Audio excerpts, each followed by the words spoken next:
Do you think the others are making good progress? Hope it's all going smoothly. Oh, hey look! They made it back as well! Flint's, Llama! How did it all go? All is well, thank you. Nefer and Yehoda had to stay at the curatorium to wrap things up, so they won't be joining us for now. I ran into Miss Anefa and Miss Aino on the way back. Their work is still in progress, so I suspect they won't be back for a while either. You seem rather cheerful today, Mr. Flint's. I certainly am. I achieved what I set out to do and came away with more than I bargained for. Fighting alone can get quite tedious, but I had the good fortune to run into a pair of brave young warriors. We meet again. How have you been? Albedo! What are you doing here? Thankfully, tracking you down turned out to be a lot simpler than we envisaged. These two courageously lent me a hand while I was fighting the wild hunt. When they told me they were Servarka's colleagues, it all made sense. And given how people of outstanding talent tend to cross paths, it's no wonder you're already acquainted. So, who's your travel buddy, Albedo? Why don't you come and introduce yourself?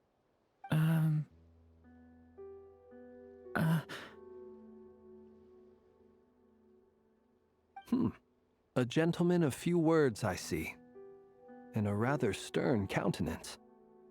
I presumed you were acquainted with him. Is that not the case? It's nice to meet you. Again. We've technically met before. Wait a sec! You're Minnie Durin! That's right. It's me. I'm glad to see you again. By the way, he says it's okay if you drop the mini. Yeah, I'm not as mini as I used to be. Interesting, isn't it?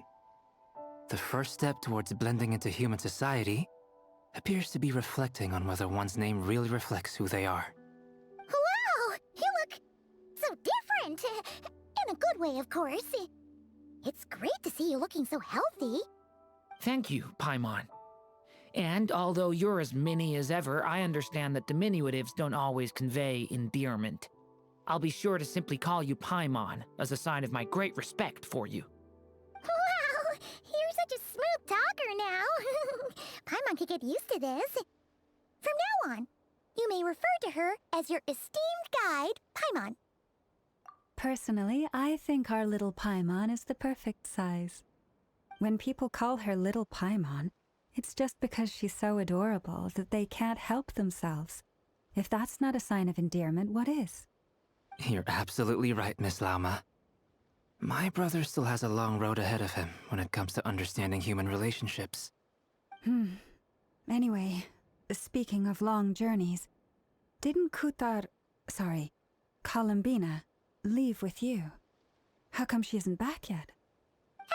She's been catching up with old friends. Wouldn't be surprised if she stopped for a cup of tea or 10 on the way back. Uh-oh. People are talking about me. Hope it's nothing negative. Judging from your expressions, I'm guessing it all went well? It's getting crowded here. I'll go grab some chairs. No need. This is a job for an alchemist. I'll whip— Thank you for your hospitality, ladies and gentlemen, but I was merely escorting my friends back. No need. This is a job for an alchemist. I'll whip some up momentarily. I'll be meeting Sandrone shortly, as we still have some things to discuss. It's been a pleasure, everyone. But this is where I'll say goodbye. We really appreciate your help. Oh, come on. Spare the formalities. I'm just glad I could help out some true friends. I understand. Well, bye for now, Harlequino.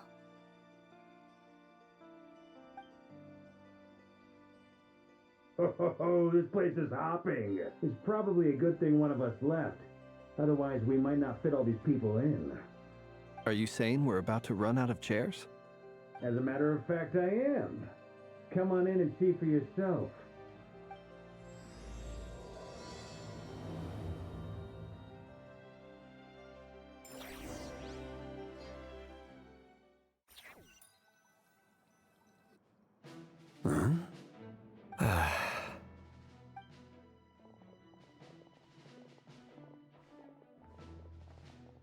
I overheard your little chit-chat outside, by the way. With Miss Columbina's colleague gone, we should be back to the original crew plus the other colleagues I brought in.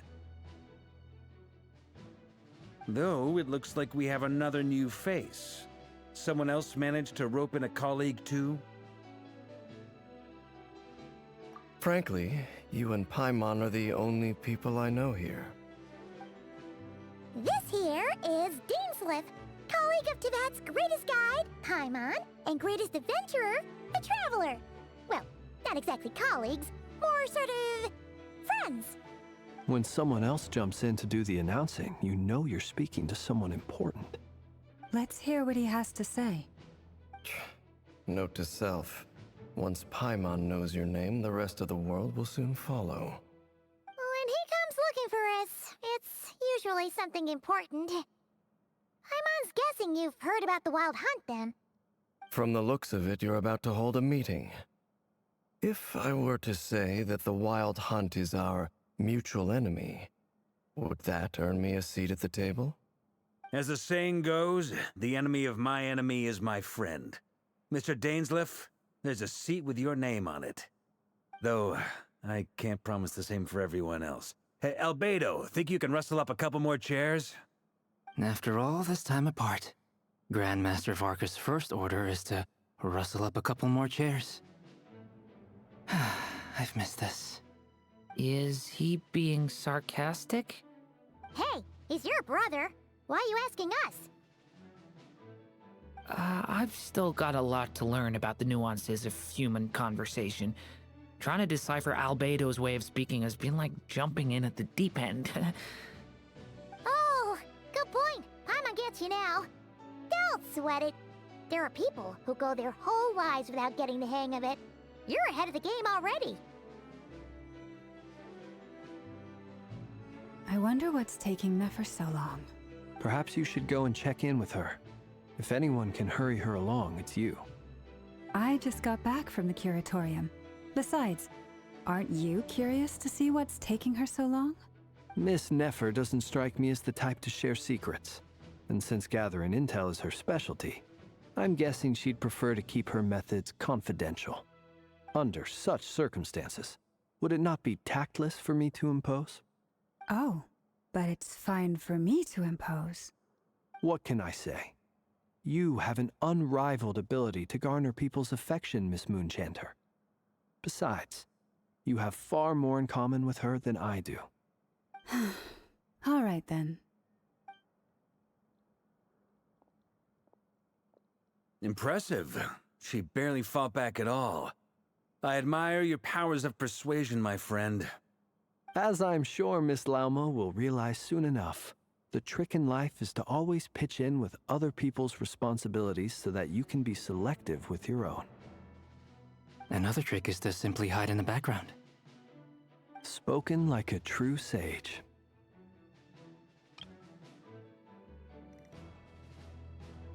Anyway, looks like we've got some time to kill before the meeting. Let's take a little breather, folks. And feel free to chat amongst yourselves. We'll get down to business once the other two arrive.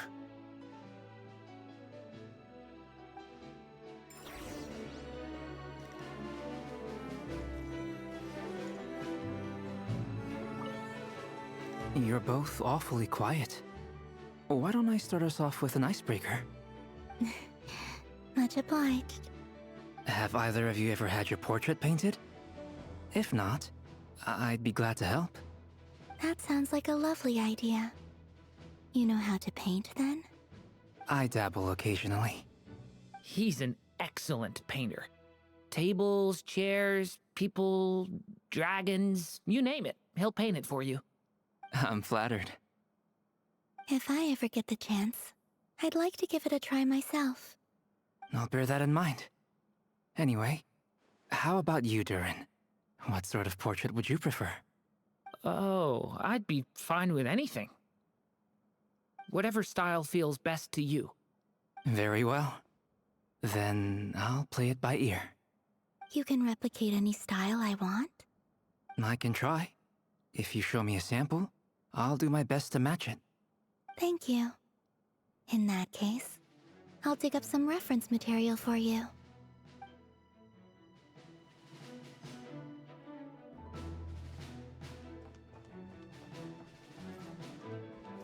Is there something you'd like to say to me? Yeah! For starters, why'd you just show up here without even giving us a heads up?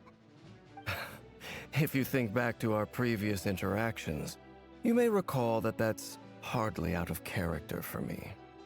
You do have a point there.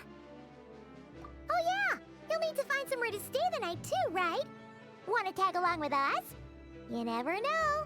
We might get a group discount. Sure, let's do that. Great! Paimon will handle it! And in return, we can get Dainsliff to be our very own personal bodyguard.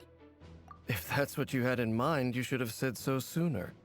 I'd be happy to help. Oh, okay then. Paimon was only kidding, but good to know. Anyway, since we're all here together, we might as well watch each other's backs. That's just what friends do, right? Indeed. Thank you.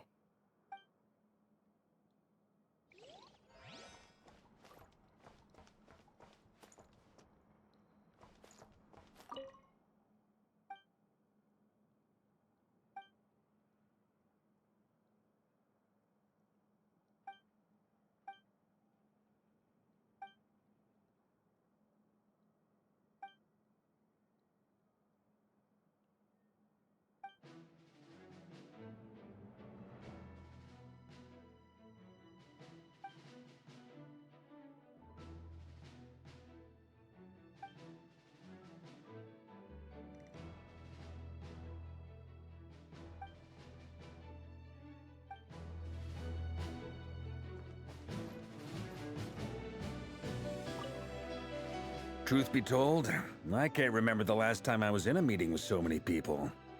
You're not alone there, my friend. The Lightkeepers also struggle to bring everyone together for a serious discussion. I don't doubt that. I've only ever met two Ratniki, one being you, and the other being that young guy, Itlua. Itlua is a good apple. I'll give him that. He's kind, honest, and regularly delivers supplies to my lighthouse. A true Ratnik to the core. In that sense, he puts me to shame. So you're what? A fake Ratnik? That's what it sounds like you're saying. But I get the feeling that's not quite what you meant. Come on, why the awkward silence? Sorry. I'm not even gonna bother trying to hide it. You've known all along, haven't you, my friend? Now that was an awkward silence. Let's just keep this between ourselves. Probably best if Itlua doesn't know, huh? That goes without saying. Gotta be careful what you share with youngsters, after all. Anyone else in the know? Let me guess. The Traveler and Paimon? It's dangerous being too sharp for one's own good, you know. Then, in the name of the Animo Archon Barbados himself, I swear, your secret's safe with me. When we went for drinks, you said that you and Barbados were practically best buds. In the light of that claim, do you really expect me to take your oath seriously? Of course. Just as long as you don't go spreading around the fact that I'm close with Barbados, all right? Fair enough, then. Nothing like a bit of mutual leverage to seal the bonds of friendship.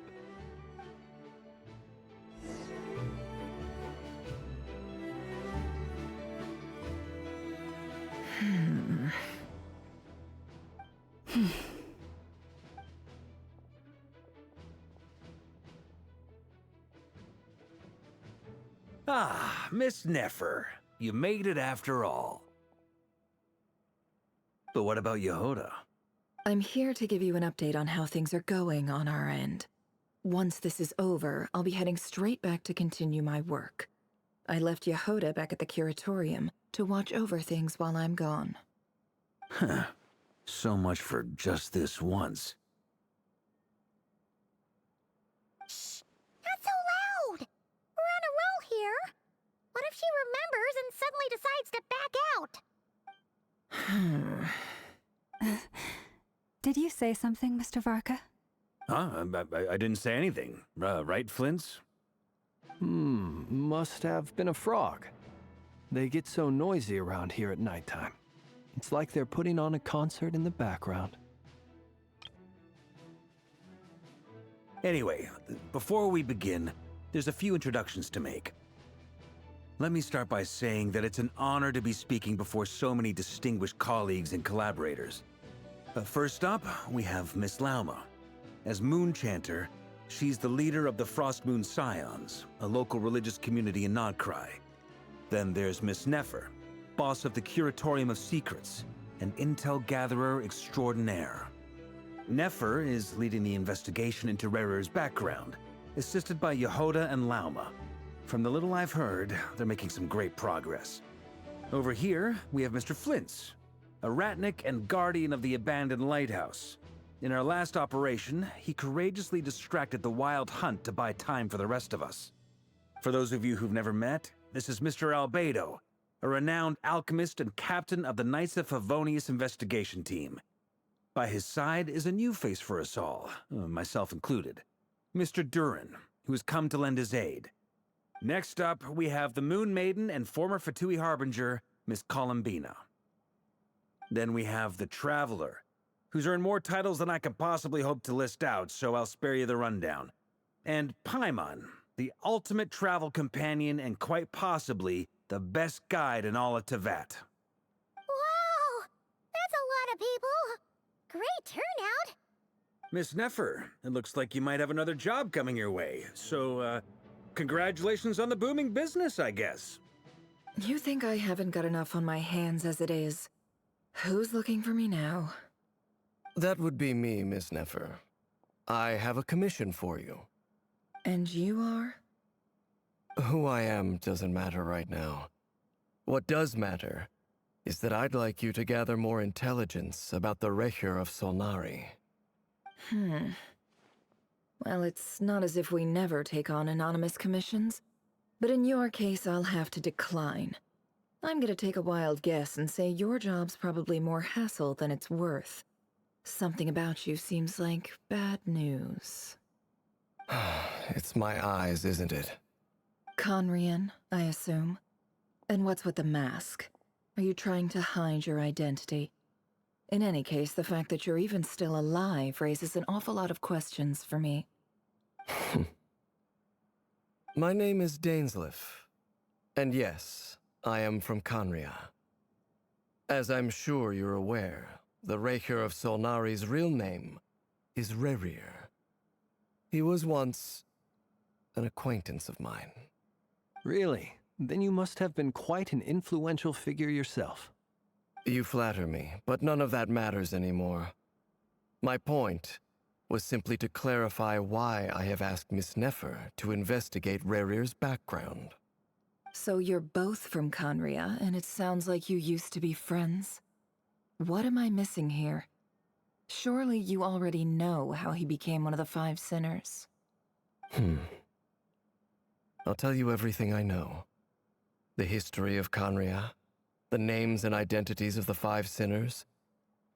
I remember it all like it was yesterday. I have never spoken openly of this before. But the truth was exactly as people say.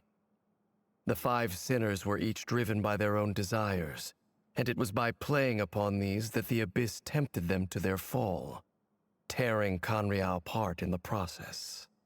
The visionary, Vedafinir, who wished to foretell the future. The wise, Haroptatir, who sought limitless knowledge. Gold, Rheindotter, who desired to create life. The foul, Surtologi, who pursued supreme strength. And last, but not least, Recher of Solnari, Rerir, Ravager of the Moon. Of the five, Rerir is the only one who remains a mystery to me. He never harbored grand ambitions. So what changed in the space of a single night? How did he come to fall like the others? In other words, you're saying that his change came as a shock to you? And you have no idea what actually happened? That's right. You mentioned how the Abyss tempted them, which led to their fall. But what did that look like in practice? And what other context can you give me about the events of that time? The more detail you can give me, the better. Strangely, now that it comes to it, I hardly know where to begin. The fateful night took place during the era of the Eclipse Dynasty. One day, my elder brother, the visionary, Vedafenir, was summoned to the palace by the Vinster King, only for the king to gouge out his eyes and cast him into the dungeons. When I came to hear of this, my fury knew no bounds. I gathered together every ally I thought I had, and together, we set a night to storm the palace and free Ved. Centuries on, the memories of that night still haunt me like a never-ending nightmare. We broke through the palace gates, just like we had planned, each striking towards our separate targets. But then, I was betrayed. Even Vedafenir, the very person I had come to rescue, abandoned me and partook of the Abyss's power. So, it's personal after all. Then tell me, Mr. Dainsleif, what price are you willing to pay? You, of all people, must know that nothing comes for free. I cannot say what price would be worthy of such a commission. But know this. Rerir was not always a madman.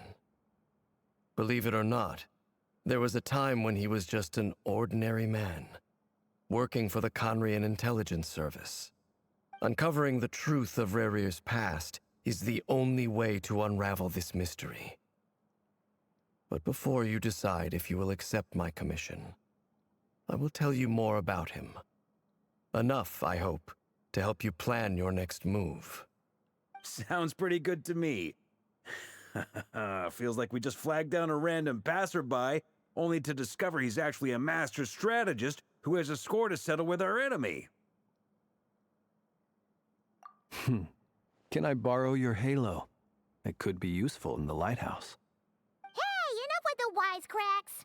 Besides, isn't that lamp of yours bright enough already? Relax. It was meant to be a compliment. If that was a little over the top for your liking, I'll make sure to tone it down next time. I'll give your proposal some serious thought, Mr. Dainsleif. Let's speak in private once the meeting is over. Before that, there's a few things I'd like to share.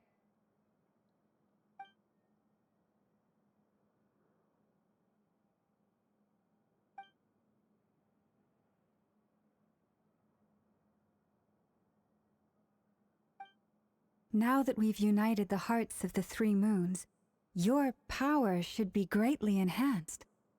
But it seems like that hasn't happened yet. I believe it will take a little longer. You've done so much for me, so I want to be completely honest with you all. Even though I'm doing a lot better now, the truth is, my recovery will likely be an ongoing process. From the moment I was born, my power has been slowly ebbing away. And that is because Tevat has never accepted me. Even with the moons united as one, it seems my rejection cannot be undone. So far, I have yet to find a solution. It may turn out to be a problem that will plague me until the day I finally leave this place behind. Even so, I will do everything in my power to help you drive out the Ray here of Solnari. As Arlecchino put it, this is not about chasing the spoils of victory. It's just a gesture of heartfelt gratitude. Kutar. Defeating the Ray here of Solnari will be no easy task. While my strength slowly recovers, we'll also need to gather more intel. Naturally. We should take all the help we can get if we hope to defeat him. We've considered several viable plans now, but our choice hinges on the answers to a few key questions. Is it even possible to kill Rerir? What experiences shaped the person or monster he became? And what's he really after?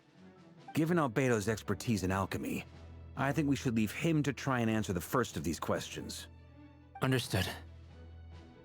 As for the other two, I'm afraid we'll have to count on you again, Miss Nefer. Believe me when I say it's not my wish to burden you. But right now, relying on your skills is our only option. So you're placing all your hopes on me, huh? We can't thank you enough for agreeing to help us. Honestly, I can hardly believe how lucky we are. You sure have a talent for changing your tune, Miss Moonchanter. Timid like Yehoda one moment, then flinches insincere flattery the next. Ladies, please. I must object to your portrayal of me. That's all. Feel free to keep bickering. Just pretend I'm not here. I almost don't want to leave this room. I'm curious to see how this plays out. I have faith in you, Miss Nefer. Something tells me you'll stand by us until the very end. Oh? And what makes you so sure of that? What if I suddenly decide that my compensation is insufficient? This isn't about the money. I can sense that you've got a deep-seated distaste for Rerir. And knowing you, that alone is motive enough. Look at them getting along so well. Like two peas in a pod. And I'm the one they accuse of insincere flattery. There is no justice. Miss Lauma, you have to understand something. Unlike you, I don't actually enjoy having everyone's hopes on my shoulders. Is that right? Well, maybe the fact that I'm willing to put my hopes in other people says more about me than you. But the fact is, I also trust you.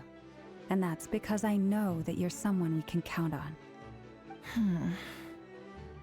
Anyway, we've got our plan, so let's get moving. Mr. Dainsleif, let's talk. And Traveler, once we're finished, if you've nothing else planned, I'd like you to come with me. This whole experience is teaching me a lot. For instance, I now know that when other issues come up in the future, I'll have far more luck getting Lauma to convince Miss Nefer than trying to do it myself. Hate to say it, friend, but that's one of the funniest things I've heard in a while. Why? You think I've got it wrong? Quite the opposite. But what makes it so hilarious is how long it's taken you to realize.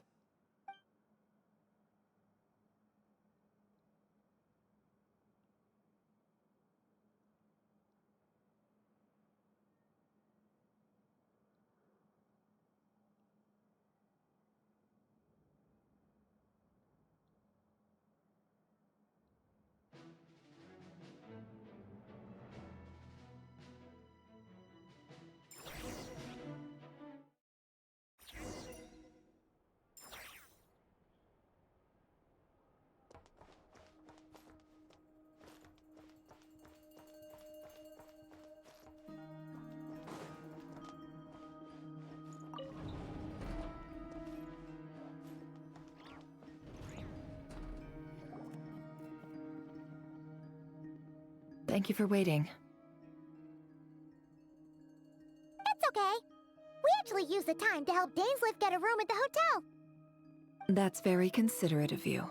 Now, I trust you share my curiosity about Rerir's past, and you seem fairly familiar with Mr. Dainsleif already. We spoke at some length after the meeting. He was the one who suggested I should invite you to join this operation. He feels confident that these secrets will be safe with you. Dane has a lot of faith in us, that's for sure. Likewise. I appreciate that you got right on board without interrogating me about why I invited you.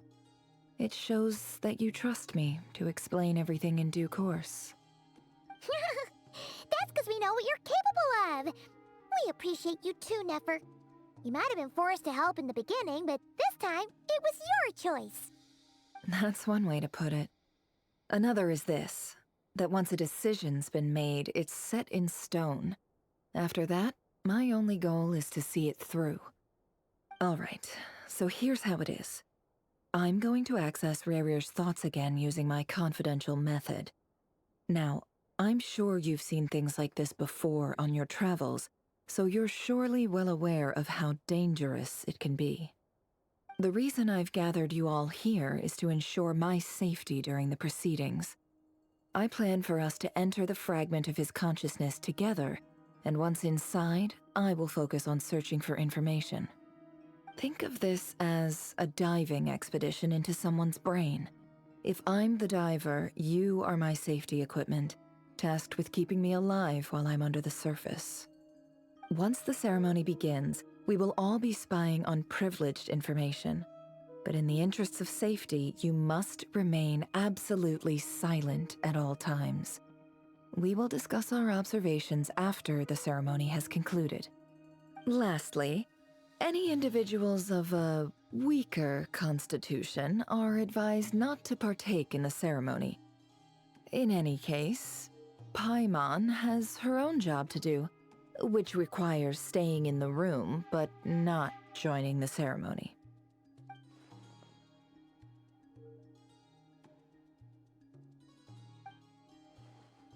Well, good luck, everyone! Sounds like all Paimon can do is cross her fingers and root for you guys. There's a little more to it than that. I was being serious when I said you have a job to do. While the rest of us are inside Rarir's mind, it's imperative that we have a team member on the outside. In the event that something goes wrong, you will be our first responder. I don't anticipate any issues, but the extra level of safety will be greatly appreciated. I second that. This is a dangerous operation here, and you're our whole rescue team. That's pretty much the most important job in the crew. So, Paimon's like the lifeguard? Yeah, that makes sense. All right, got it. Good. Please, take a seat. We'll get started momentarily.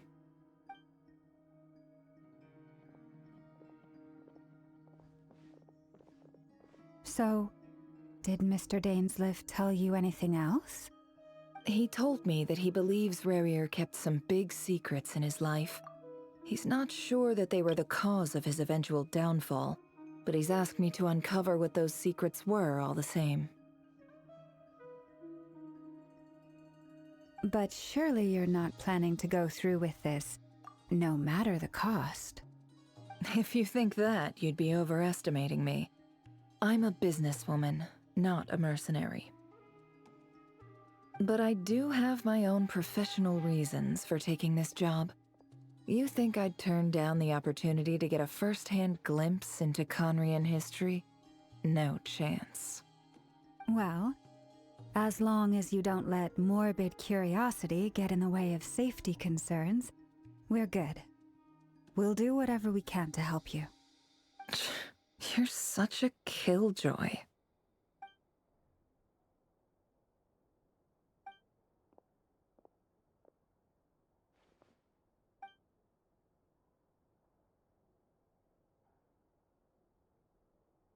All right, I'm good to go. All set over here, too. Promise, Paimon, you'll be extra careful. All right. Let your whole body relax. We're about to begin. Close your eyes.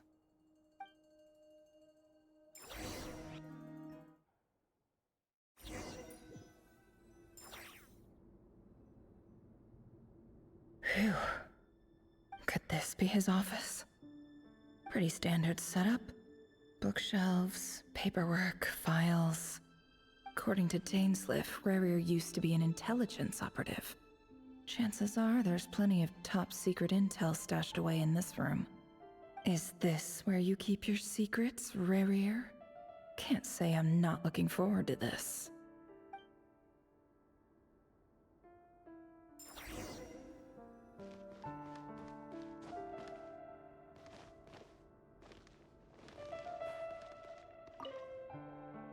Bookshelves full of documents. Looks like these are all files, packed with the personal details of individual Conrians. The Crimson Moon dynasty preceded the eclipse. Since Rarir worked as a secret agent during the latter, It stands to reason that he was tasked with purging remnants of the old dynasty. Yep, lines up exactly with what Dainsleif told me.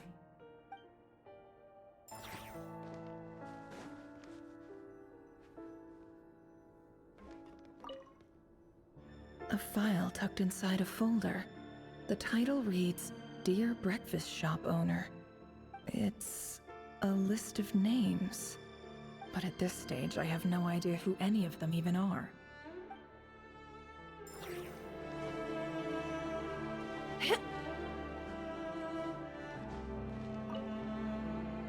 Wonder what kind of encryption technique this is. Seems like it has to be inserted into that camouflage device nearby. Aha! It's an audio recording. Please, hear me out. I can't shake this feeling that someone's been spying on our house. No, I'm not being paranoid. It's true. I saw someone dressed in all black. It was a couple of days back, but that was on another street, not near my house. I swear, I know what I saw! There's a note in the margin. Surveillance of the run for their residence has concluded. We apprehended the target and filed the mission report last night. Could the voice in the recording belong to one of Rarir's targets?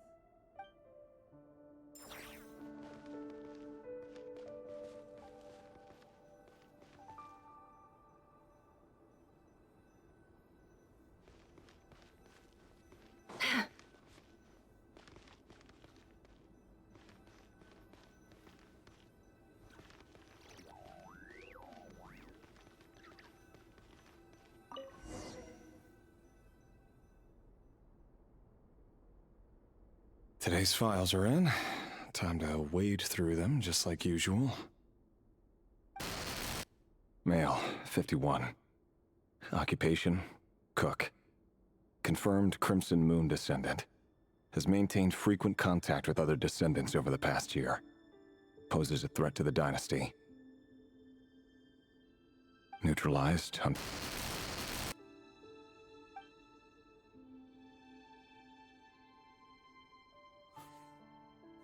This one should be archived under purged targets.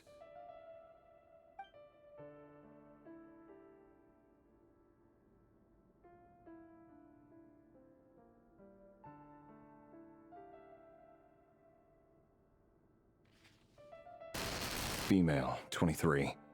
Occupation, office clerk. Confirmed Crimson Moon descendant. Has maintained frequent contact with other descendants over the past year.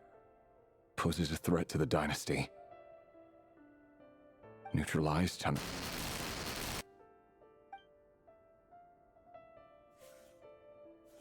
Another one for purged targets.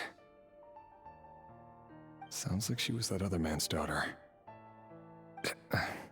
Never mind. What's it got to do with me?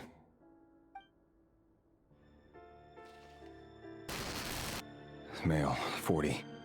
Occupation, teacher. Confirmed Crimson Moon descendant. Has been observed making contact with other descendants during the past year. Poses a threat to the dynasty. Neutralized on... Just another nobody for the archive. Come to think of it, I remember surveilling this man. A case like his never would have been considered a priority in the past. Huh. He barely even interacted with other Crimson Moon descendants.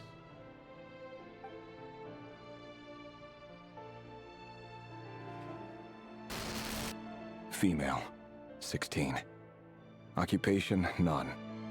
Orphan and confirmed Crimson Moon descendant. Has been observed making contact with other descendants during the past year. Poses a threat to the dynasty.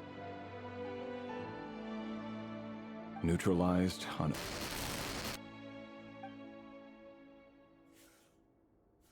Filed. I have no recollection of this girl. None whatsoever. She doesn't seem to be anyone important, but then again, how many of them really are?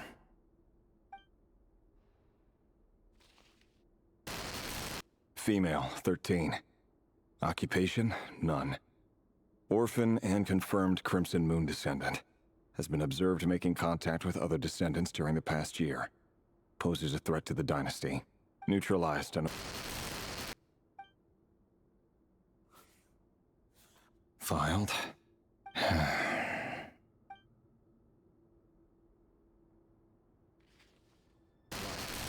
Male, 11. Occupation, none.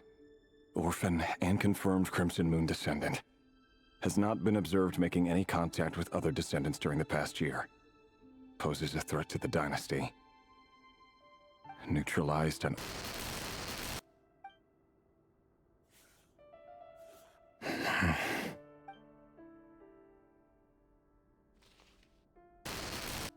Male. 6. Occupation, none. Orphan and confirmed Crimson Moon descendant. Poses a threat to the dynasty.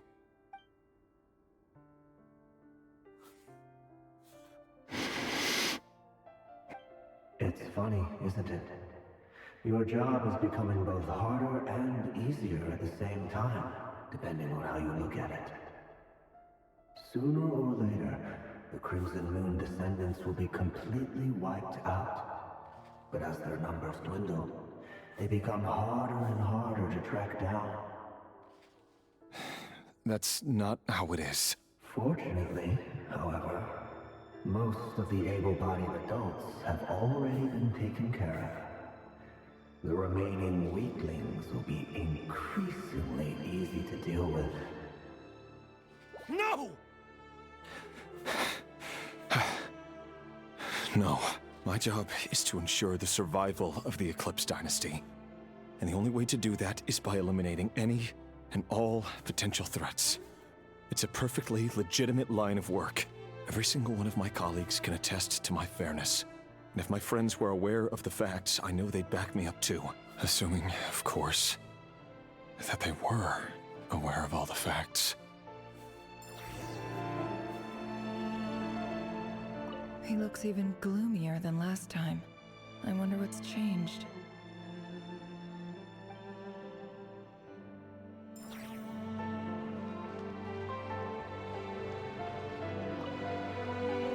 A box containing a ring inlaid with a precious gem. Must be for his girlfriend.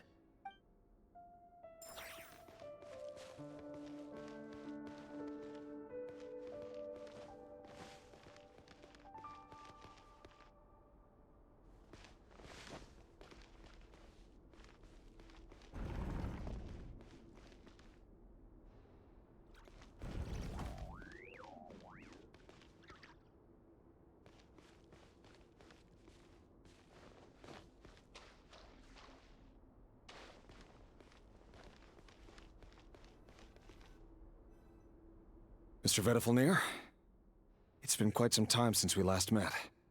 Revier, I trust you're here because you have something important to discuss. Forgive me. I wasn't tuning out, it's just, I noticed you didn't even phrase that as a question. As if you knew I was coming. Tell me, does someone in your position ever feel the need to ask questions at all? It is indeed within my power to foresee certain things. Things like your arrival. I was just thinking. It won't be long before I'll be inviting both you and Dane to my wedding. That isn't a lie, but nor is it a fact as such. It's a wish, isn't it? No fooling a prophet, is there? Ever since that day we met for drinks, I knew it was only a matter of time before you came looking for me. Does it feel good? Knowing how the future will unfold. I'm afraid the notions of good and bad fail to capture the complexity of what such a power entails. Once you've seen what will come to pass, it can be all too easy to succumb to fear and melancholy. You fear my silence, and long to hear the words I left unspoken that day. That's right. You must have noticed my reluctance to broach the subject. And the reason is simple. Because the truth could never have lived up to your hopes. For both our sakes, such words are better left unsaid. The burden of prophecy was never meant for your shoulders. So who exactly do you deem worthy to hear your prophecies? None but our exalted king? Or rather, our king as he once was. You're closer to his majesty than I am. You must know better than anyone how much he's changed. You say that as though it is to my benefit. Yet precisely because of that, I dare not speak rashly. A king can turn out to be the most virtuous of rulers, or a tyrant more terrible than the most vicious of dragons. You are so wise and far-sighted, yet still you would have me live in fear of the unknown? You make a fair point. Especially given my silence alone was all it took to send you spiraling downwards. Very well then. Let me offer you some advice. And I say this not as a prophet or a visionary, but simply as the brother of your friend. For many reasons, there is very little chance of your marriage ending in happiness. If happiness is what you seek, you should find another fiancé.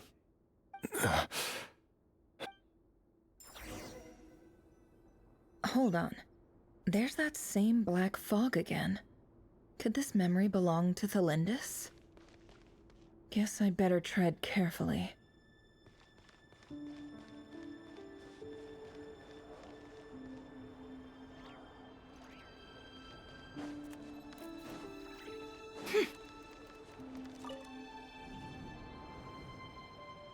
Wait. Hear me out. This time we finally got a clear look at his face and learned his true identity. His name is Rayrir, and he claims to be one of the king's guards. What did you say? A cruel irony, isn't it? The man you're set to marry leads a double life as a brutal executioner. Why are you telling me all of this now? Simple. I want you to kill him. You are the only person he would never suspect. No, absolutely not. I would never dream of doing such a despicable thing. So you'll just stand by and watch him slaughter us to the last? Do not forget that the blood of the Crimson Moon flows in your veins too. The blood of the Crimson Moon? What does that matter now? The dynasty has long been dead and gone. You think that alone is reason enough for me to throw away everything I have? Why wouldn't it be? You two were once a child of the Crimson Moon, just like me. Don't tell me you've never felt so much as a flicker of fury for the way we were trampled into the dust. As long as you promise to abandon this pipe dream of restoring your dynasty, I can try to persuade him. Or have him persuade the Vinster King. Persuade the Vinster King? Do you even know why he's so obsessed with hunting us down? Why he keeps trying to force us to hand over our secrets over and over again? Or why we refuse to give up on restoring the dynasty? The Vinster King. A blind fool. His eyes clouded by powers from beyond this world. A petty little man with a miser's heart. And he dares to sit upon the throne? Mark my words. Sooner or later, Conria will fall. And it will be his doing. If you can't bring yourself to do it, so be it. Just you watch. It won't be long before calamity descends upon us all. The Rayrir of Solnari. That really is quite a secret you've been keeping from me, Rayrir. But who am I to talk? Am I really any better? I've kept my own past a secret this whole time too. Love should be built on honesty. But ours was born from lies. And yet, is it really so wrong to hide things that would only make life harder? If we don't cover up the parts, is it really so wrong to hide things that would only make life harder? If we don't cover up the parts that no one else should see, how can we go on pretending to be normal? Vedifulnir must have known all this. And that's why he made his prophecy. In the end, nothing stays hidden forever. But I won't just sit by and watch this disaster unfold. I'll do everything in my power to protect what I cannot afford to lose, no matter who I have to face.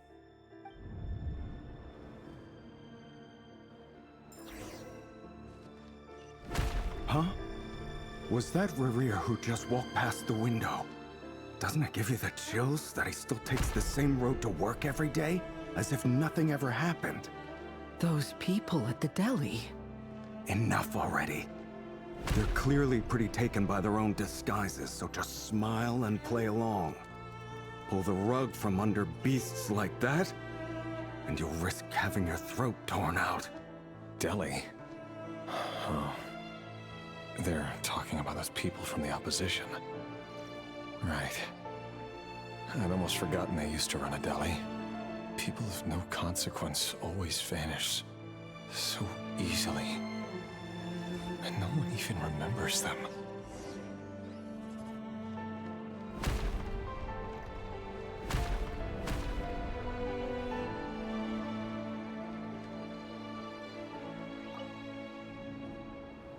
But surely you can see he's not the man he pretends to be.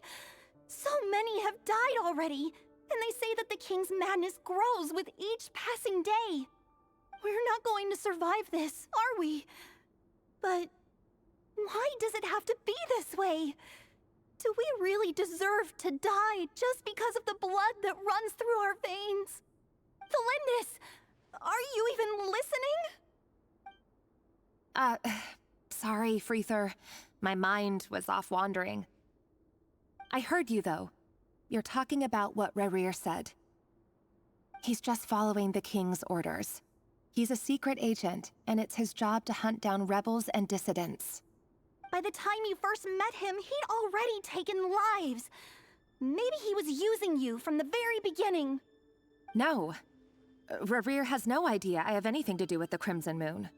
My family are only distant relatives of the main lineage, and besides, my eyes are perfectly ordinary. Truth be told, apart from my teacher, pretty much no one knows I have any connection to any of it. It's been a long time since my family severed ties. But as Orlog said, who could possibly talk sense into that raving lunatic of a king? No one. I'll work something out. Trust me, I'm with you all. But for now, you need to keep yourselves hidden. Don't let anyone find you, anyone at all. Don't forget that Rerir is an Eclipse operative. You need to be extra careful when he's around. And when I am too. For now, don't come looking for me. And if anything happens to me, just act like we've never met. If even you can't escape this, what hope do the rest of us have?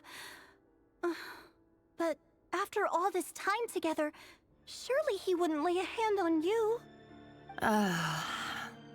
I won't speak in his defense, nor can I give you a clear answer to that question. But I'll do everything I can to put an end to this. Here, hold on to this. If an opportunity to escape presents itself, take it. You'll be glad you took some spare change. You call that change? But what about you? I've got a job, and there's still money coming in. But you can't go anywhere right now. Please think about yourself for once.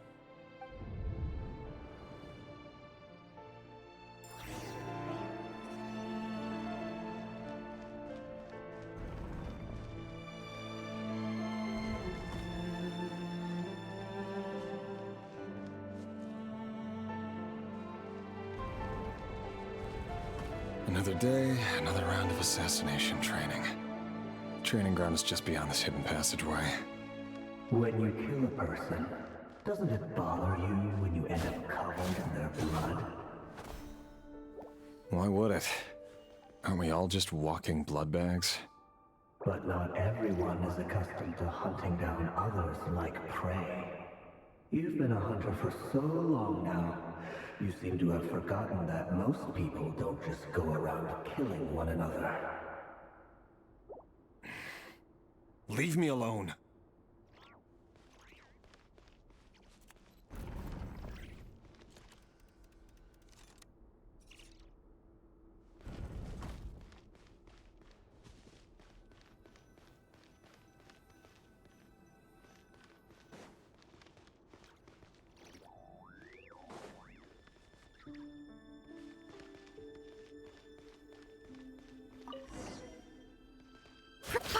sure you have a firm grip on the handle.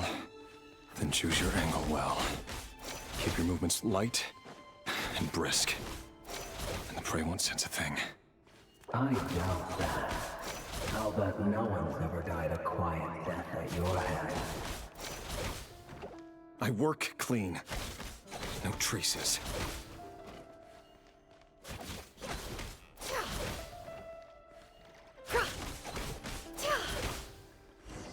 That doesn't make it open and above board, though. The king just happens to need you right now. What if someday he doesn't? That won't happen. He's changed. Ever since he fell under the spell of that power. In the beginning, he only had you take out a handful of the guilty. But now... The ones I've dealt with have always been guilty. And I've carried out my work flawlessly.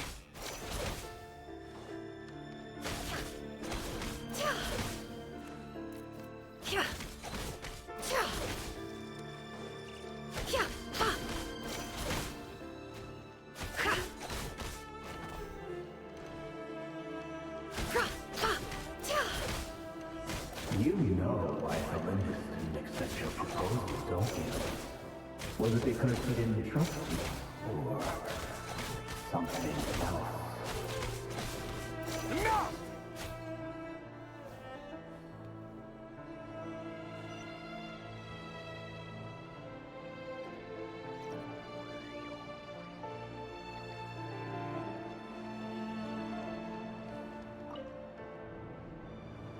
Delindis, do you still remember Orlog? Orlog? The boy who was pretending to sell flowers. You spoke for quite a while, didn't you? Yes, we did. What about him? He was arrested 2 days ago. Chances are he's already dead. He... I just don't get it! After everything he's done, why do you still stand by him? Or does it mean nothing to you that people keep dying? No, that's not... Just hear me out. I need to go now, Thelindis. They're looking for us. You take care too. If you ever need a place to hide, come find us.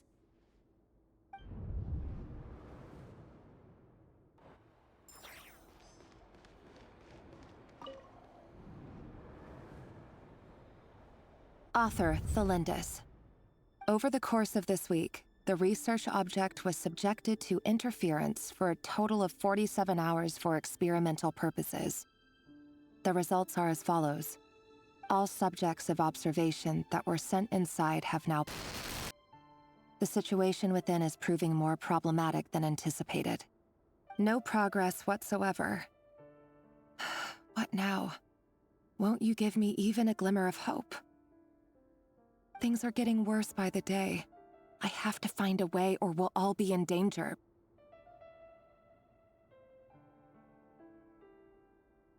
But I... If all this research comes to nothing, what then? Sooner or later, it'll be my neck on the line. But could he really bring himself to kill me? No. Surely he wouldn't have the heart.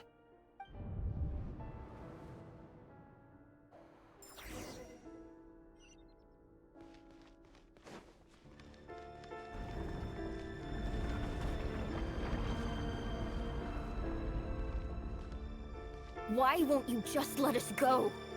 We don't even know each other. All we want is to live ordinary, peaceful lives. You want... to live?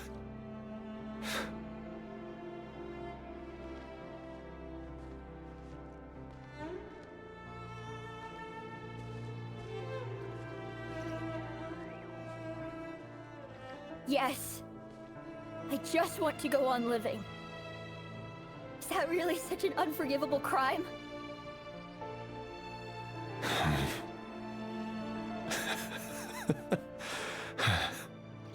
You want to go on living? I want to keep living too. To keep living forever. That's why I have no choice but to continue on the path I'm on. If only some savior would suddenly swoop down and change the way the world is. Too bad that's not going to happen.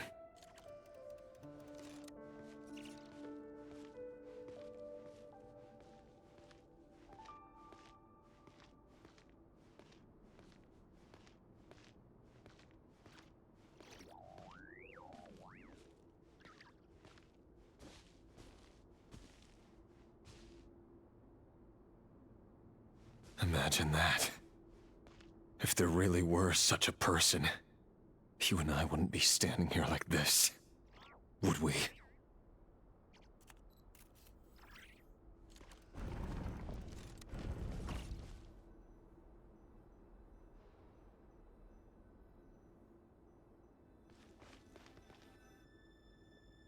Today's files are in. Time to wade through them just like usual. No, I don't get tired of it. It's my job. And not only am I lucky to have it, I'm good at it too.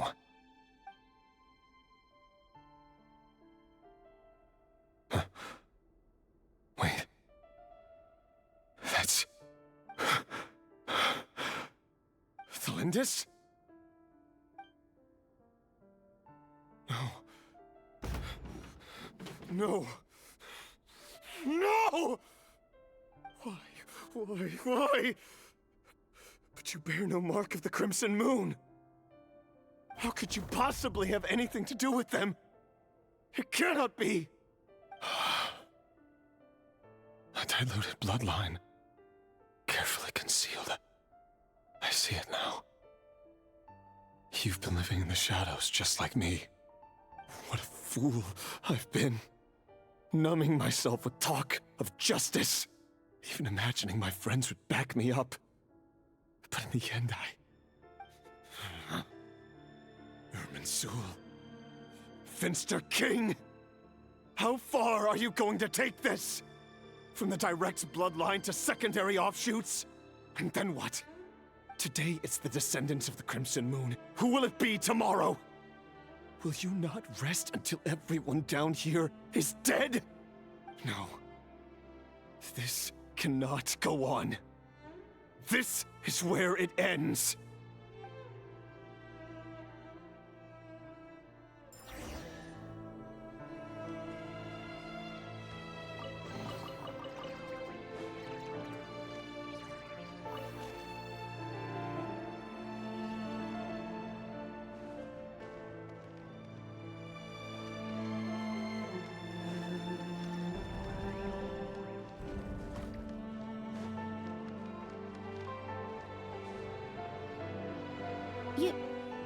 You're really letting me go? I am. As long as you can guarantee that no one will find you. Don't worry, I'll be extra careful. No one will know I was here. But... what about you? Me? If you let me go, you won't be able to complete your mission, will you? Good point. In that case, maybe you should stay. No, please! I just want to see the outside world again. To... Go on living? Yes. I know you're a man of your word. So please, just let me go. If I let you leave, what will become of me? Just kidding. Go, now. But remember, don't let anyone know you were caught. We'll be seeing each other again very soon if you do. Even shadows in the dark must live by a code. But you can't save everyone. You've been whispering in my ear for days now, Vedifalnir. What are you trying to do? Break me down? I only say this because you long for an answer to your problems. Let her go, Rerir, or you risk losing everything. I will not abandon Thalindis. Then you'll need a little more vigilance and a lot more power. The world is changing, Rerir. Keep your eyes peeled for your moment of opportunity. That voice used to be so unclear. But now I know exactly whose it is. It's Vedafalnir. He won't tell me how to actually resolve any of this, but he keeps trying to manipulate me like a puppet. What's his game here? Tell me then. What will this moment of opportunity look like? And no answer. He's like a ghost. Always disturbing me when I'm on edge, but never answering when I need him most. So, the Eclipse Dynasty was purging, well, massacring the descendants of the Crimson Moon. And it seems like it was all connected to the Vinster King's research. The King's obsession with abyssal power left the future of Conria hanging in the balance. No wonder every aspect of Rerir's life was so unstable. And it looks like this Thelindis, Rerir's would-be fiancée, herself belonged to a sub-branch of the Crimson Moon Dynasty's descendants. It almost defies belief that a couple like them could hide the truth from each other for so long. If the Vinster King hadn't intervened in such a drastic way, they might have gone on deceiving each other for the rest of their lives. And why does Vedafalnir, Dainslif's older brother, keep talking in Rerir's head? This guy kept more secrets than I ever imagined. The human mind is like a vast desert of shifting sands. When you follow the flow of someone's memories, you only ever see the parts they're willing to let surface. Time for something a bit more creative. We've been inside Rerir's mind this whole time, building up a picture of his psyche. There's already enough clues on the board to start reading between the lines and mapping out the rest. Now, we can finally begin to put the pieces together. Sure, it'll only be a reconstruction, part simulation, part reasoning, but it's usually pretty accurate. Once we've built up a cognitive profile, we just need to cross-check the logic behind his actions. And then we'll be able to take a sneak peek at whatever it is that Rerir has really been hiding.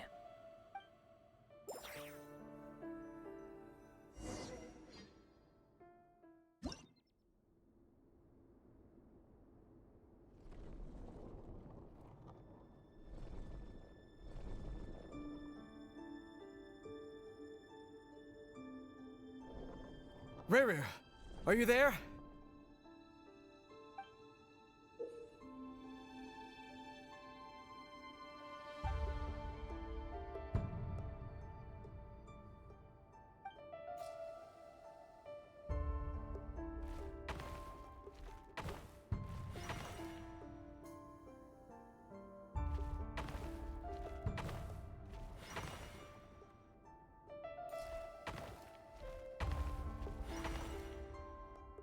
Hey, Rerir! Come out, it's urgent! Dane? What's wrong? Quick, come with me. I'll explain everything once we've met up with the others. Okay. I'll come. But the Lindis is still over at the Universitas. I'll need to leave her a note. All right then, but make it quick. I've never seen Dane so worked up before. Whatever this is, it must be big trouble.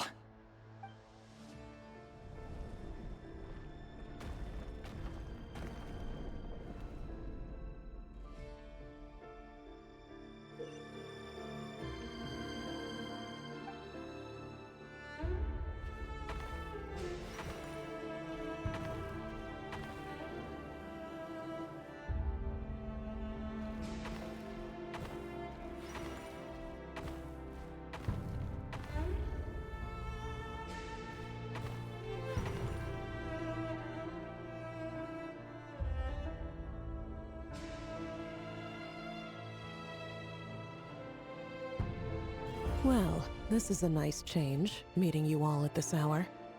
When men and women of ambition can speak face to face in broad daylight, I say that's a big step forward for our dear Conria. Don't be ridiculous. We do not fear the day. Why would we seek refuge in the night? You might ask your blade that same question. I'm told it prefers the cover of darkness. The word on the street is that Sertology only strikes when he has an unfair advantage. But that is patently false. I see you're missing an arm and a leg. Surely only a fair fight could explain that. If this is your way of offering me replacement limbs, believe me, I'll take them. Oh, we can certainly discuss that. With bioalchemy, anything is possible. Assuming I have your full support in my research. Lunatic. Roptatir, what brings you here? Why, Dainsleif, of course. He invited me. Please, cast aside your apprehensions, Miss Rhine-daughter. Whatever the rumors may say, I am but a humble servant of the king, and I can assure you he affords me no greater convenience than he does you. Well, the Universitas Magistrorum won't stop fawning over you, so at least some of the rumors must be true. You're clearly doing well for yourself, so drop the humble servant act. It endears you to no one. You're president of the Universitas Magistrorum, the chief royal mage known as the Wise by royal appointment, and by far the most favored among the 4 pillars of Conria. Vice President Veit doesn't even try to hide his envy when he sees you. My success is the product of hard work and good luck. It's as simple as that. Were the king not such an extremist, I hardly think I would have received a senior post at my age. Of course, no job is without its gripes. Serving a king like ours can be a challenging task, as I'm sure you can imagine. And as for Efterveit, in missing out on the presidency, he's dodged a mountain of stress. Like everything else in life, it comes with pros and cons. You're all here. I apologize for the short notice, but it was an emergency.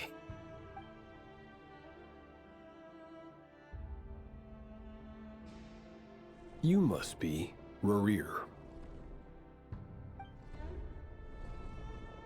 Mr. Sertology. Yes, I handled your case file during your sentencing. Nothing personal, of course. I'm pleasantly surprised that you remember me. You're clearly a person of substance if you've been invited here. But Dainsleif, you'd better have a very good reason for convening this little gathering. It's my brother, Vedofenir. After he spoke at the court this morning, the king was so infuriated by his words that he had him blinded in both eyes and thrown in prison. Vedofenir in prison? Strange. I thought the king trusted him and Roptatir more than anyone else in the world. Does this mean the king's circle of trust just got even smaller? It has nothing to do with trust. It's about what the king wants, which is as clear as day to anyone paying attention. I simply appease him, because it's in the best interests of the Universitas Magistrorum. And also because you're slimy. Vedofenir, perhaps less so. But still, a visionless visionary? It rather inclines me to think that qualifications are not what get you ahead in Conria. Do you honestly think this is an important discussion to be having right now? Dane, what are you planning to do? Rescue Vedofenir, I assume. Correct. It will mean storming the palace by force. Tonight. I need all of you on my side. That's far too dangerous. And don't forget, Dainsleif, you're captain of the Royal Guard. You swore an oath to the throne. You've been planning this for a while, haven't you? I have no desire to commit treason. But whatever critique the king may have of Vedofenir, disfiguring your most loyal subject for putting the best interests of his court and nation first, this is not the conduct of a wise ruler. My blade will force the king to see the error of his ways. So, Vedofenir's prophecy enraged the king. I'm sure it wasn't what he wanted to hear, but if he won't take counsel even from the visionary, that is deeply troubling news. The extent of His Majesty's madness is now all too clear. The question is, How does a man like me get out of this situation unscathed? You have noble ambitions, Dane. But I'm afraid they don't do much for a guy like me. I'm not interested in saving the world. All I want is a letter of pardon. A letter of pardon? For whom? Thelindis? The chances of the Vinster King issuing a pardon for anyone connected to the Crimson Moon seem vanishingly slim.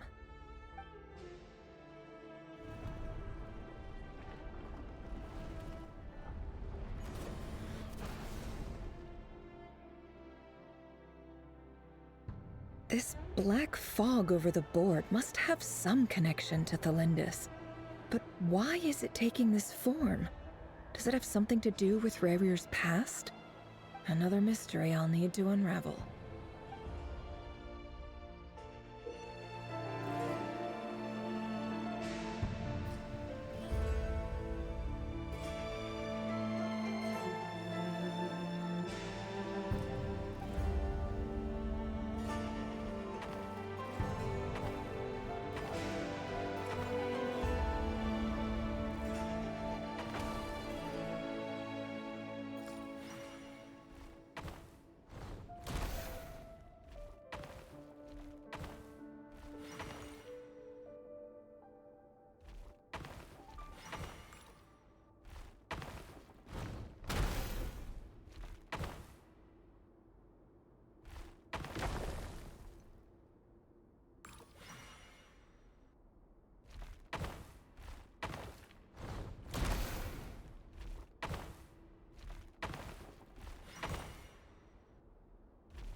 Author Thelindis.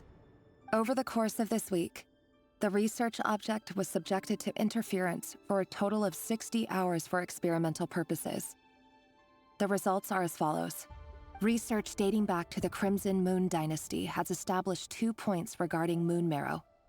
Firstly, its origins have something to do with a god's power. Secondly, it serves as a portal to an as-yet indeterminate location. Moon marrow can thus be defined as a spatial gateway.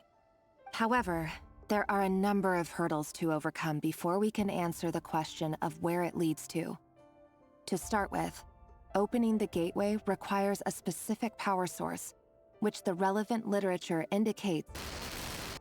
An enormous amount of power is then required to keep the gate open.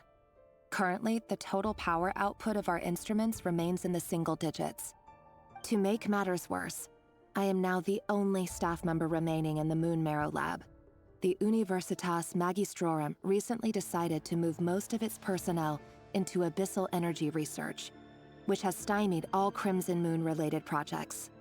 This is not a wise move. I have always maintained that placing all our hopes in a single source of power is risky, especially one as poorly understood as this. As well as making ourselves overly reliant on a single resource, we are neglecting other promising technologies. I apologize if this comes across as disrespectful. But as a Moon Marrow researcher, I desperately want to see the world beyond the gateway. If we really made it there one day, what would we find? And how would we go about taming the unknown? My imagination is endlessly fueled by questions such as these.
This is for you. I heard you're gonna leave the city with your parents. The Lindis, did you hear about what happened? I've heard nothing. Rerir got back very late last Friday, and he was acting a little unusual, but he slept pretty well, so I'm guessing whatever he did was a good deed. You never saw him, and I don't know what he did. And this conversation never happened. You understand? What if he finds out that you pried into his secrets? Don't be silly. I don't know what secrets he does or doesn't have. All I know is he's just a normal guy who happens to run some errands for the king. Are you scared of him? I don't know. The Rerir I know doesn't match the person you all describe. Logically, I should be scared of him. And yet, I don't want to lose him. But enough about that. You should get going, and be careful with the package I gave you. Keep it secret.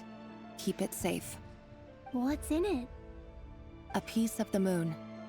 All you need to know is that as long as you keep it safe, then in the future, everyone will be able to see a red moon. A red moon? You mean our moon? That's right. Our moon.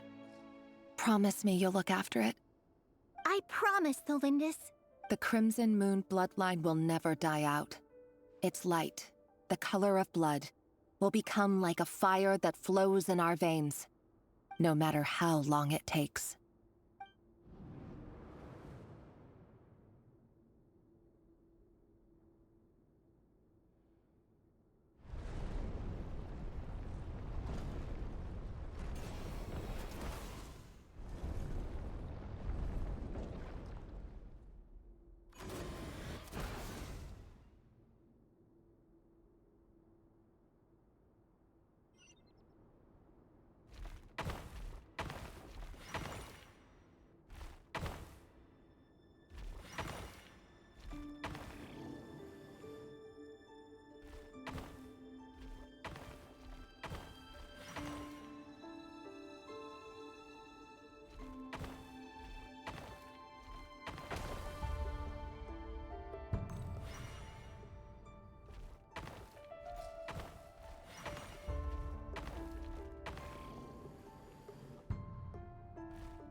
Hurry, everyone, and stick to the plan. Sir Dainsleif, what are you? Is this treason? You know what happens to those who betray the throne. Please, don't do this! It is the king himself who has betrayed the throne. He has betrayed all of Conria. If you have any love left for justice in your heart, you should join me. It's showtime. Dane and his group will handle the troops in the palace. Then Hraptatir and Rheindotter will disarm the security measures. My job is to enter the prison and rescue Vedifalnir. Stay safe. Wish me luck. Look after my brother. Draw your blade. It is time for justice to prevail.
place is filthy.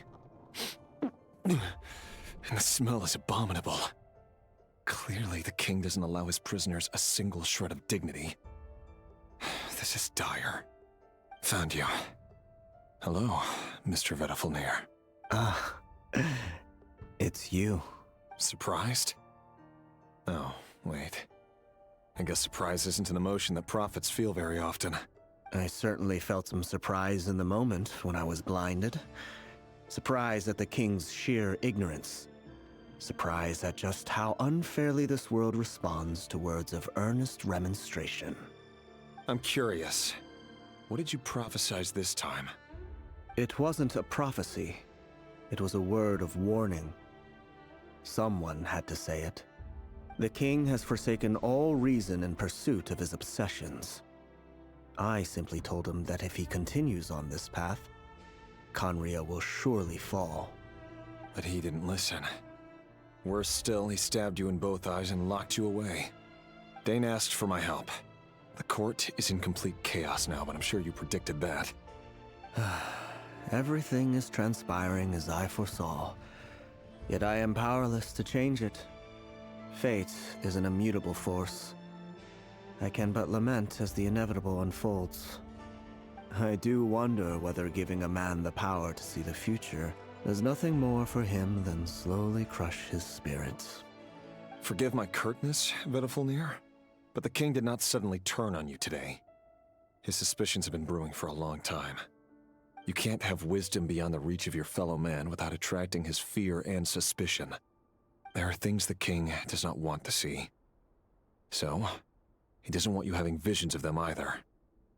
He blinded you because he thought this would make the visions stop.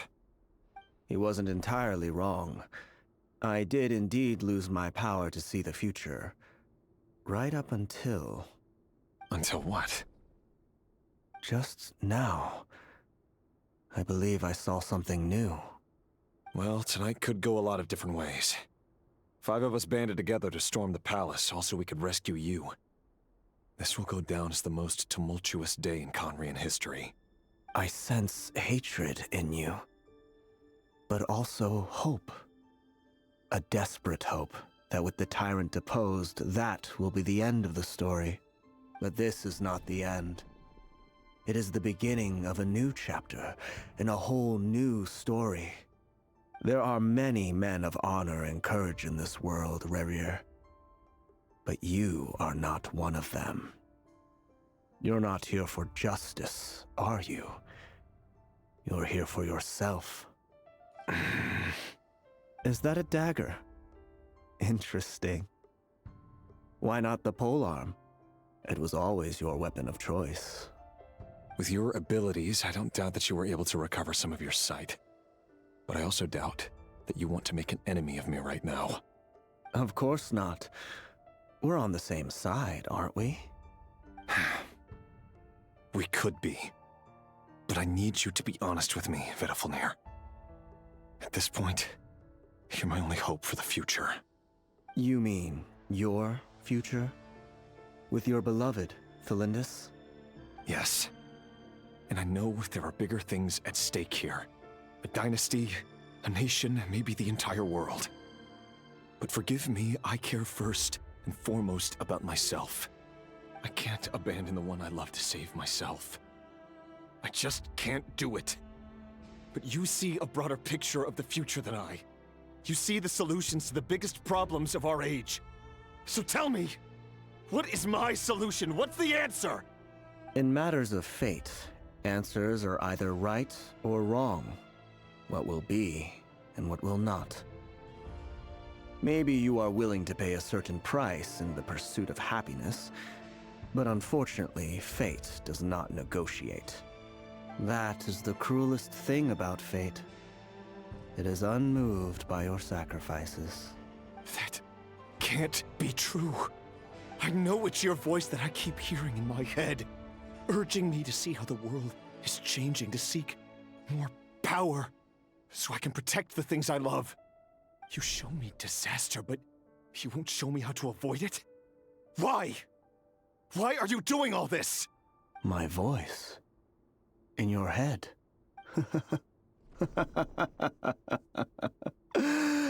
So, you hear it too? The voice that steals your mind, gains your trust, and drives you crazy. It turns out that we are not so different, you and I. Vedifalnir just broke into the strangest smile I've ever seen in my life, as if he'd discovered some monumental secret. But then he suddenly switched to looking extremely weary. Very well then. My advice to you is as follows. You must persevere. Whatever trials and tribulations you may face, be steadfast in the belief that they are your path to the future. For as long as you live, your story with Thelindis shall not come to an end. That is the only chance you have of fighting back against fate. It is up to you whether you believe my words. Regardless, that is all I will say on the matter. I have no right to intervene any further. I will hold you to your word. Thank you for setting me free. In return, I will tell you one more thing that you cannot afford to ignore. Just then, a strange wave of energy rippled through the city. We had no idea what it could mean. If I were you, I would head to the Universitas Magistrorum. The Universitas? Oh no! I'm sure we'll be seeing each other again very soon, Rerir. Whatever Vedifalnir said, I didn't catch it. I didn't even help him out of the prison. There was no time to lose.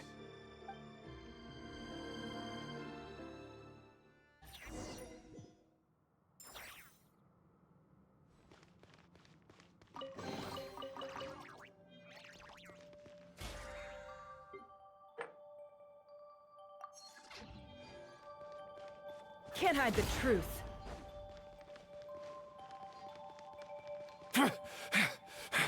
Monsters?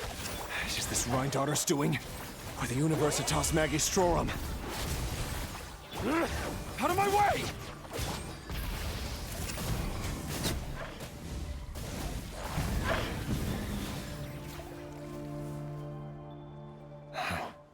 The Universitas.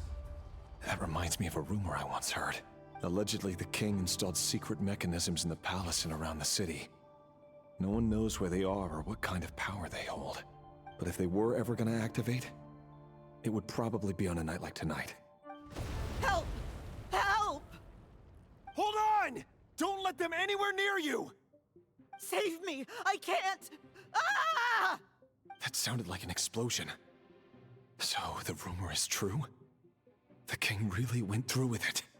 What other means does the king have at his disposal? They must run on power from the Abyss. And given it's a major center of Abyss research, anyone over at the Universitas will be in grave danger. I have to hurry!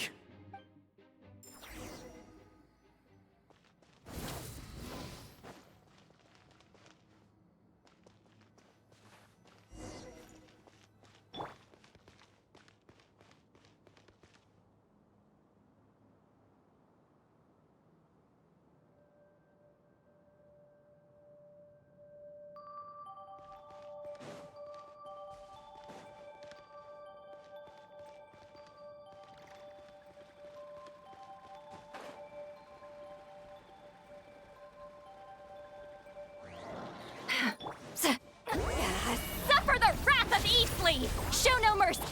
Hear the echoes of the valley! Bring it! Let the world come alive! It all adds up. No more lies. Seek within.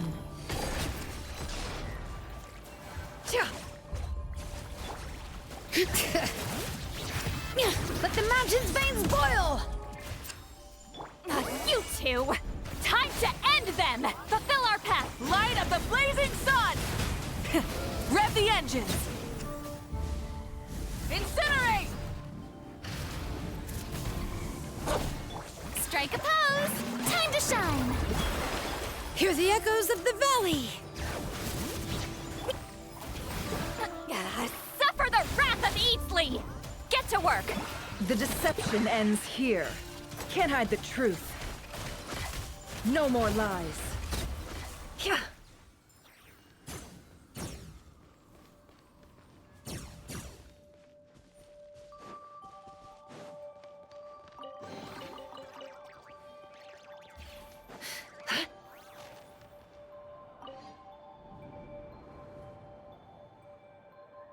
Monsters. At the Universitas Magistrorum? Why now?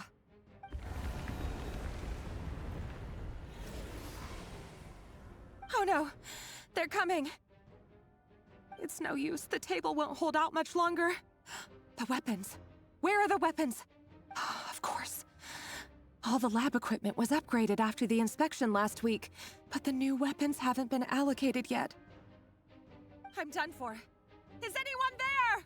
I need help! Ah! Stay back! Please stay back! Please!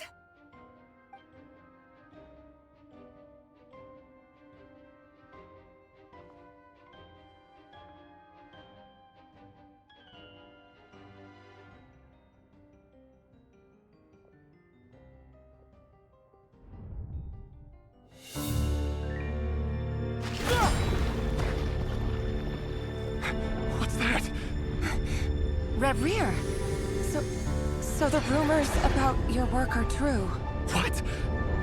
No! Listen, something happened at the palace tonight. We have to leave! You don't need to lie to me anymore. What do you mean? I know why you're worried, and I will respect the decision you've made. But it's okay, because I found a solution. I know how to end all this. You can have it back. The normal life you so desire. But until then, I'm afraid our wedding will have to wait. Cylindus? No, don't do it! Cylindus! Cylindus!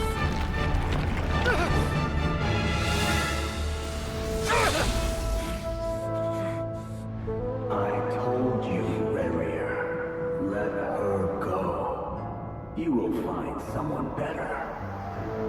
No! I won't do it! I have to save her! By what means exactly? A lowly pawn.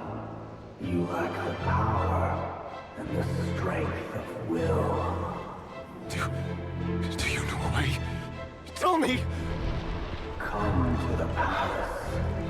Join us.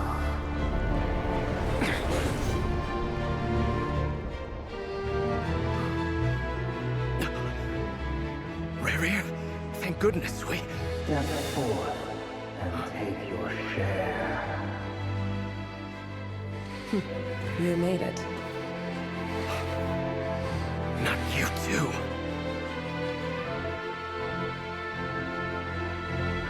Hatred or grief, despair or desire. We all have our own.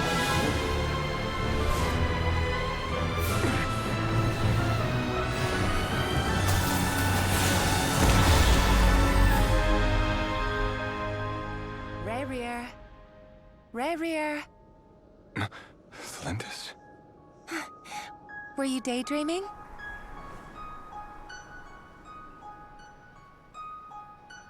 You still remember, Reverie? That question you asked me a couple of weeks ago? Oh. You mean the proposal? Yeah. I'm wondering, where do you think would be a good place to discuss it? Maybe in the garden? Or were you thinking a fancy restaurant? It's your choice.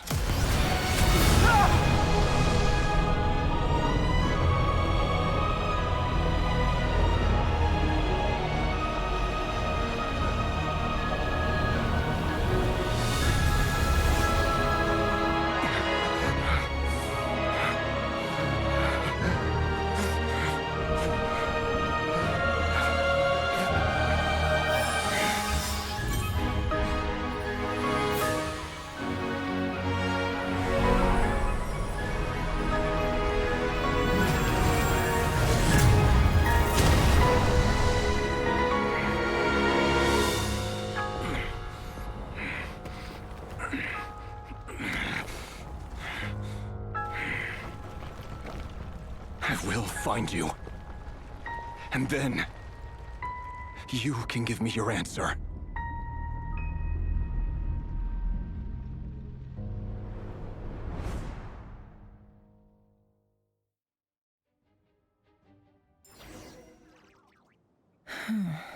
So that's how the Raker of Solnari was born.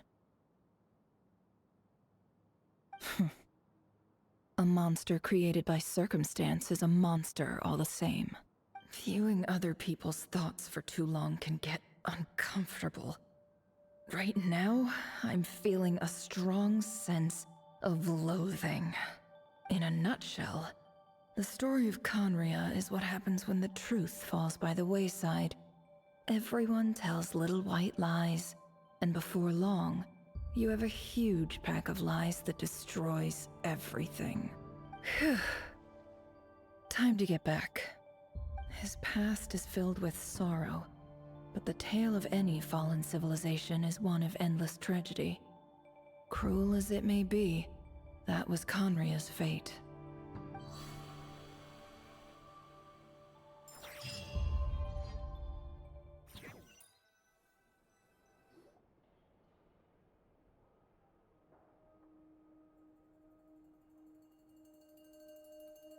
Everyone, I'm back.